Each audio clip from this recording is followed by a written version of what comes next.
Dr. Doherty, trauma incoming. We need you now.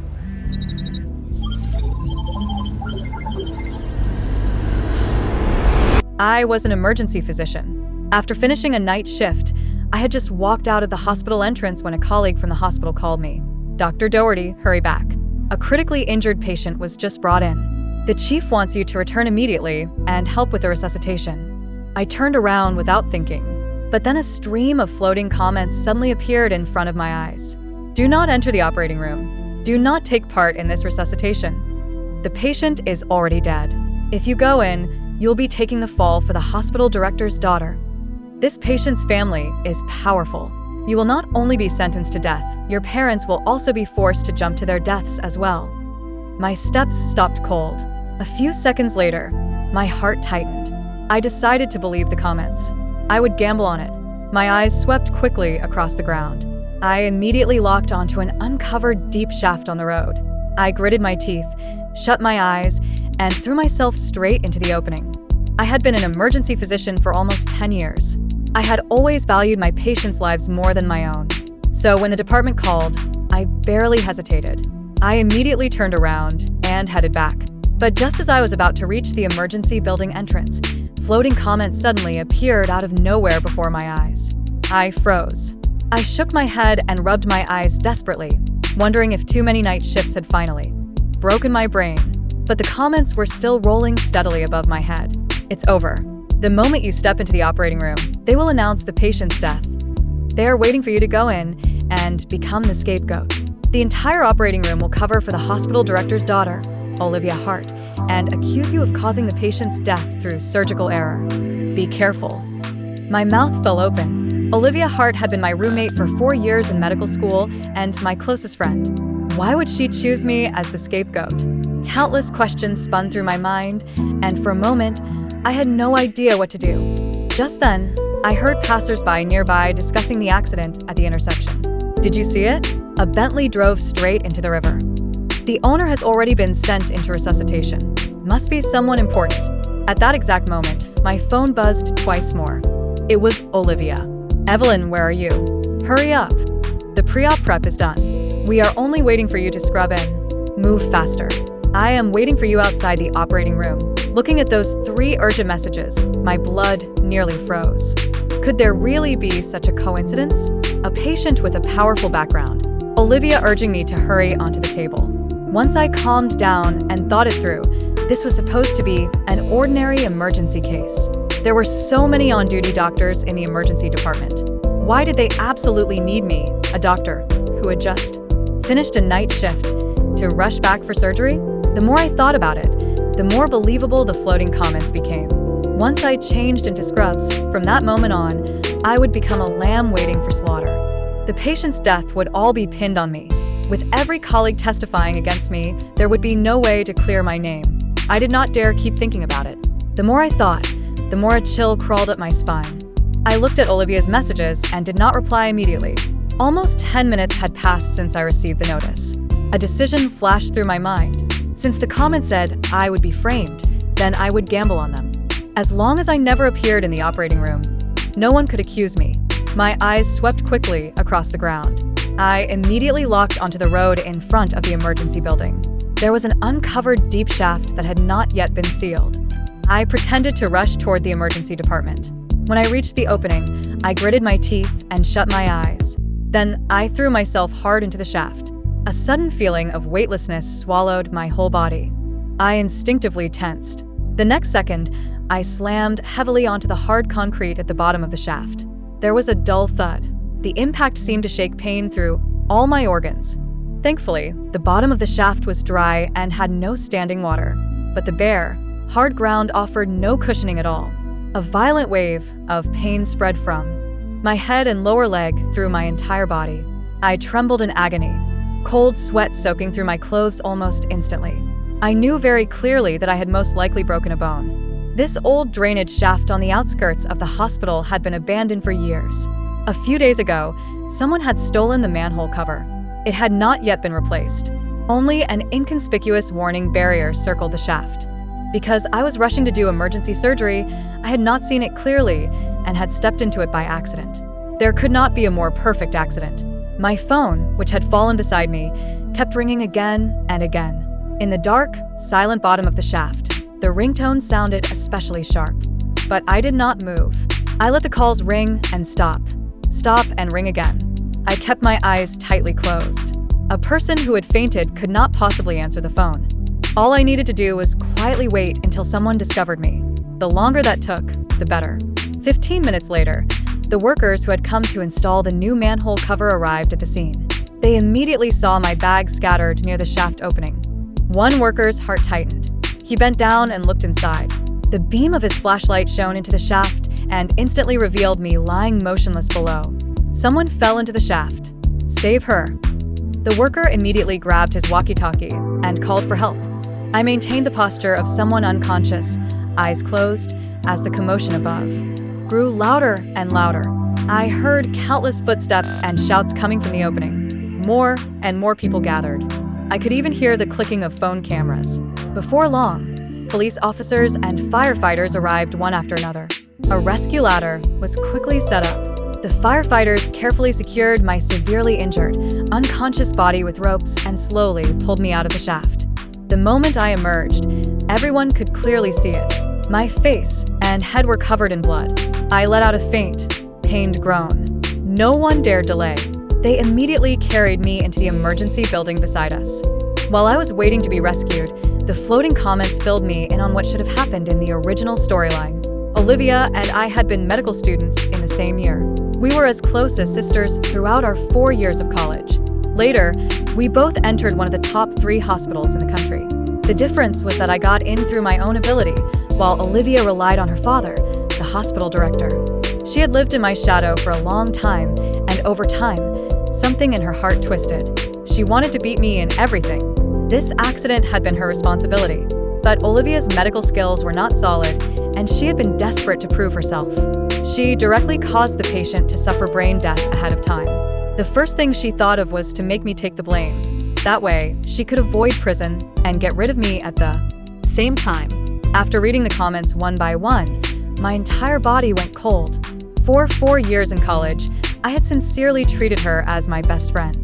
I had never harmed her in the slightest. I never imagined her heart could be so dark and vicious. Fortunately, I won the gamble. I wanted to see how she would pin this on me now. The male doctor responsible for treating my wounds was Daniel Reed from my department. When he saw my face, his hands paused. His pupils shrank sharply. "Dr. Doherty, why are you here? Shouldn't you be in the operating room resuscitating the patient right now?" As soon as he said that, the police officer beside me spoke first. "Oh, she is a doctor at your hospital? She accidentally fell into a deep shaft. We just rescued her." Daniel froze. His gaze fell on my face. His mouth opened, then closed, as if he wanted to speak several times, but stopped himself. It seemed he knew something, but in front of the police officers, he did not dare say another word. He could only silently pick up his instruments and carefully treat my wounds. The debridement and suturing process was clear and torturous. The cut on my forehead alone needed 3 stitches. My right leg was placed in a cast because of the fracture. Then I was pushed into the exam room for a head CT.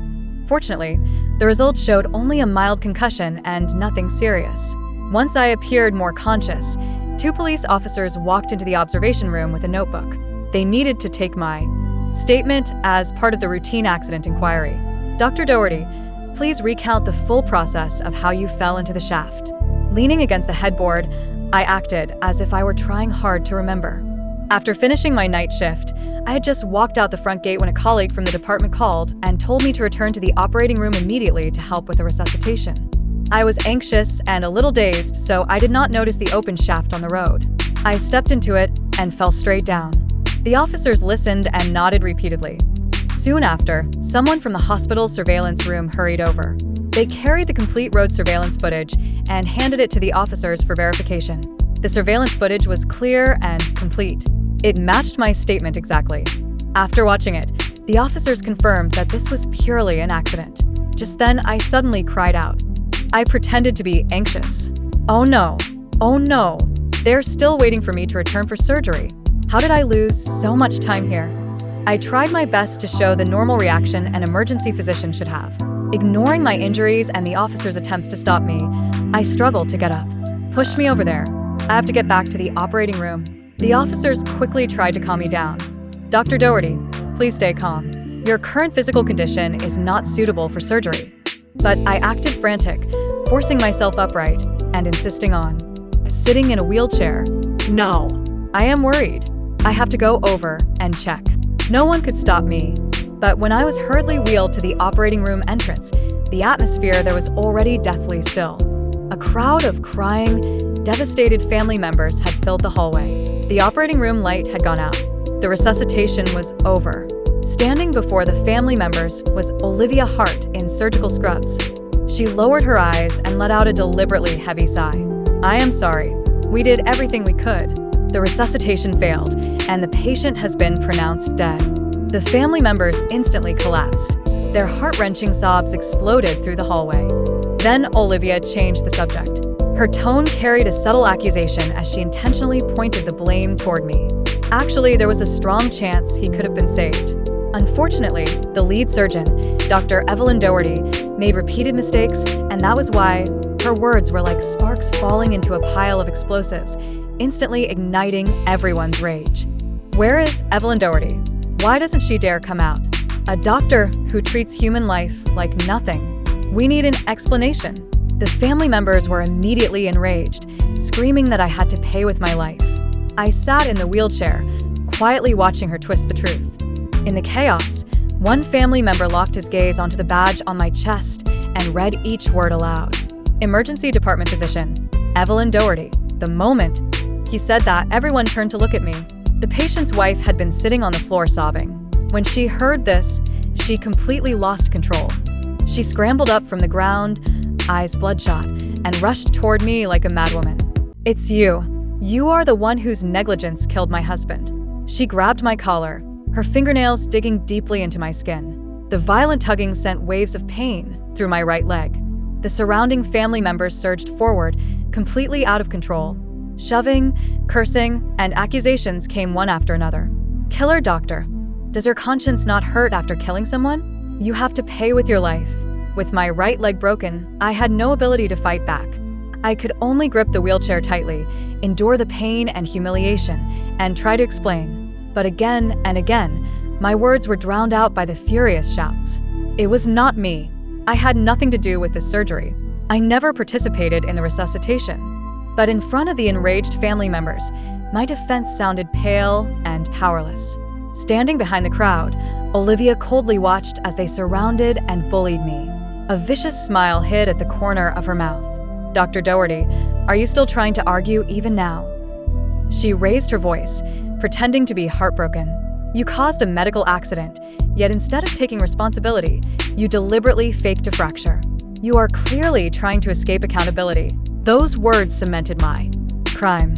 The scene spiraled completely out of control. In the chaos, a young man roared, "Faking a fracture, are you? Let me see you fake it now."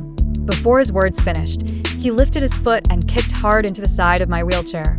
The unstable wheelchair flipped over instantly. I lost my balance and crashed onto the cold floor.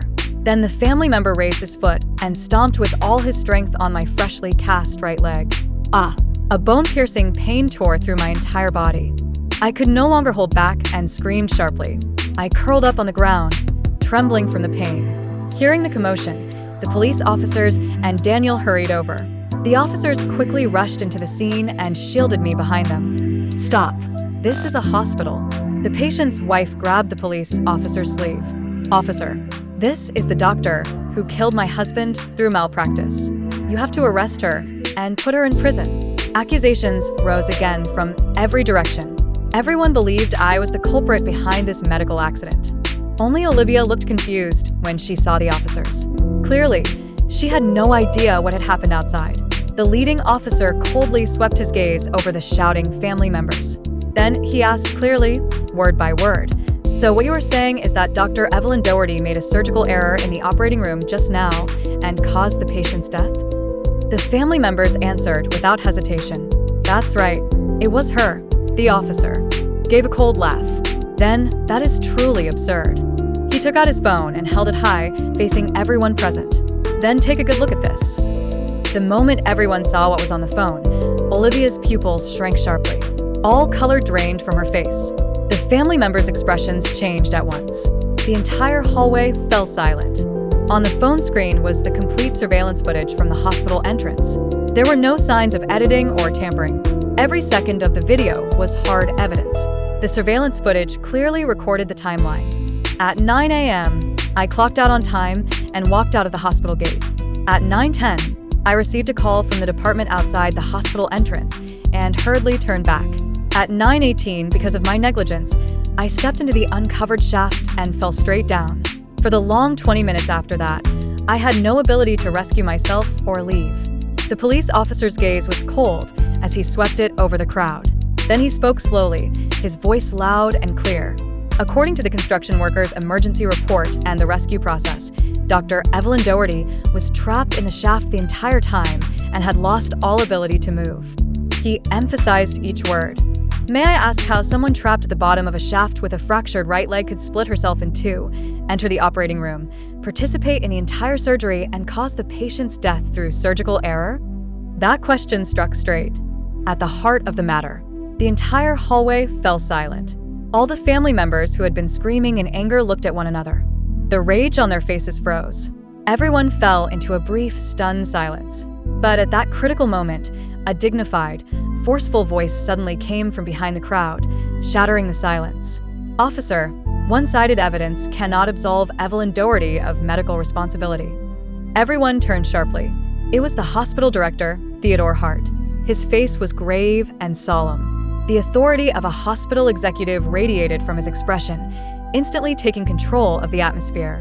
He raised a hand toward the medical staff behind him. Someone immediately stepped forward and handed him a tablet and a medical chart.